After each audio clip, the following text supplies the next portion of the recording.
Well, someone has arrived that I've been looking forward to meet and to talk to and to share with you. It's Todd Stahl, and his book is called 40 Days. Look at that book there, 40 Days in the Man Cave. It's a men's devotional guide. Todd, congratulations on this. Welcome to 100 Huntley Street. Thank you very much. This is your first time on the program. First time on the program. Well, we appreciate so much you being here. Let's talk about you for a moment. I think if we could talk about you, we could be accurate to call you a firefighter, an author, obviously. You're also an artist. Yes. And you have been, in recent years, a health patient. I have. A heart patient, I should say, because your health has been in some question. Exactly, yes. Tell us what happened with your heart and how you're doing, and then we want to move into the Man Cave book. How are you?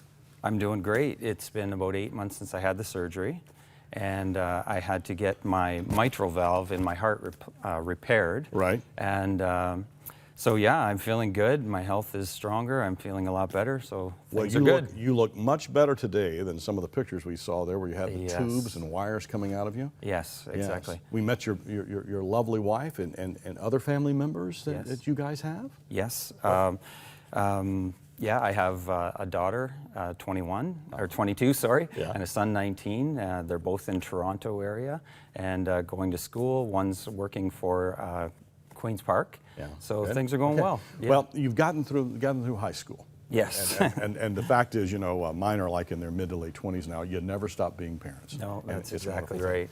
Never stop being a man either. And there are certain aspects of a man's life, as is a woman's life, that's unique. And we have seen in our culture the rise of men wanting to try to find some more quiet time, some more time to self, to reflect. And the whole idea of man cave has become in some ways humorous, but also very serious. I have a brother-in-law who has a spiral staircase going up to what was once an attic storage space that he converted into a man cave, and he'll take an adult beverage and a cigar up there, and that's where he gets his time alone. A lot of men doing that now. Oh, they are, you know, and that's the thing. A man cave is huge right now, and it has been for years, and guys want to have a place. You know, they want to have a sanctuary. They want to have a place where they can just kick back and relax. So what you've done is you put together, is it a 40-day devotional guide? Is that what we prefer to say? 40, yes. And you write, what I like about what you did is that you are, it is for men, it's clear, and there's a ruggedness about these devotionals. You write to men, and then it's not a long devotional by design, because men usually don't do well with long they don't want to readings, spend time on it. But you have the devotional guide, and then you provide biblical references where you can take an open Bible and you can then reflect upon what you said in the devotional guide and look at the scriptures as well. Yeah, exactly. I mean, they're just short daily devotions, and then at the end of every one, I ask the guys questions. You know, just something that they can take with them throughout the day. You know, and it just like I said about the stories in there. They're just topics that you know, every guy deals with, right? Well, you could do this in 10 minutes, or you could spend an entire hour in your man cave going over these things. But you have reflective questions. How will you change your bitterness to feel a sense of freedom? What needs to be planted and given time to grow in your own life? Are you relying on God, or are you acting like a cowboy? Exactly. You know, sometimes, you know, we get our focus on the wrong things, and you know, we just need to have that time where we can just get in our cave and we can just kind of relax, get some downtime, and just think about things and just spend time with God. You are reflective, and you have an artistic bent about you. You are an artist. I think, do we have a few of his works? And we'll just keep talking while we see. Look at that. That's just gorgeous. And that says, "Learn to fly."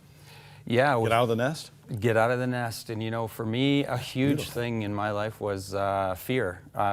You know, some issues with fear. Scars in the stars. Turn scars to stars, exactly.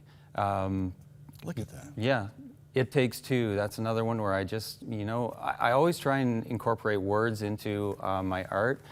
And it's just learning how to step out of that fear. And for me, a big thing was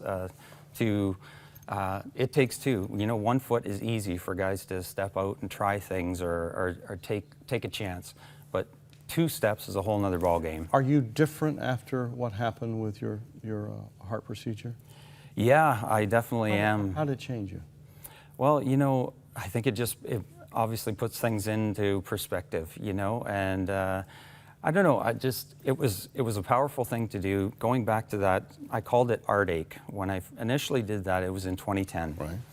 And I was out in my driveway, and I was just thinking about something. I had some time. My kids were out of the house, and I just thought, God, I want to do a piece of art. I don't know what I want to do. And I was just kind of reflecting, and God gave me a vision of a heart with a Band-Aid on it. And I went right inside and I started drawing this out and working on it. And for me, art is almost like a therapy. So that's a Band-Aid on a heart? Band-Aid on a heart.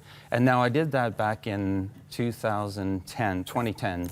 And 4 years later, had I known or didn't know, that I had issues with the heart. And so I went in and I got this done. And the whole story behind that is when I went in and talked to the doctor, he was saying, these are the issues with your heart, and he opened it up and he showed a drawing of a heart, and he was circling round and round, and he said, this is the area that you have an issue with your heart. And it was right exactly where the Band-Aid was.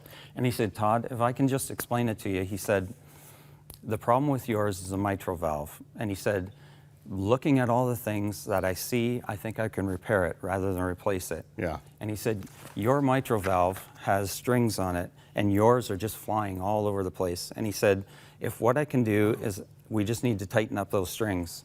And when you look at the drawing, there's strings all woven around that heart. And the biggest thing to Sherry, the biggest thing to Sherry and I is when we looked at that again, and we saw, where the Band-Aid was placed, it was exactly where the doctor had drawn the issue was in my heart. So, all right, let me shift because we got just a couple minutes left. Do you have a man cave? I do have a man cave. Okay, so here's what I'd like to do. This isn't planned, but I want you to come back and let's do a segment in the future, and we'll put together the elements of an effective man cave on the set here. Can we do that? That'd be great. And that would be a lot of fun. Now, this is your first effort. This is your first book. Effort, all right, it's called 40 Days in the Man Cave. This would be a great Father's Day gift. This would be fun to give to your father, your husband, your brother. This is good, and it has real value to it from a spiritual worldview, and great practicality, great challenge. It's available at our e-store. We hope that you'll get it, and I want to encourage you. Do another one of these. Do another 40 days because this could just keep going, all right? Yes. And maybe next time, too, when you come, you could bring some of your artwork on the canvas and we can pretend that that's part of the wall of the man cave, okay? I'd love to. I look forward to that. It's great to see you. Thank you Delighted very much. to meet you and your Thank wife. you for having me. I hope you do have a great Father's Day. Thank you. You as well. Thank you very much. And I hope you'll know the joy of grandfathering, too. That's where it really raises it up to another level.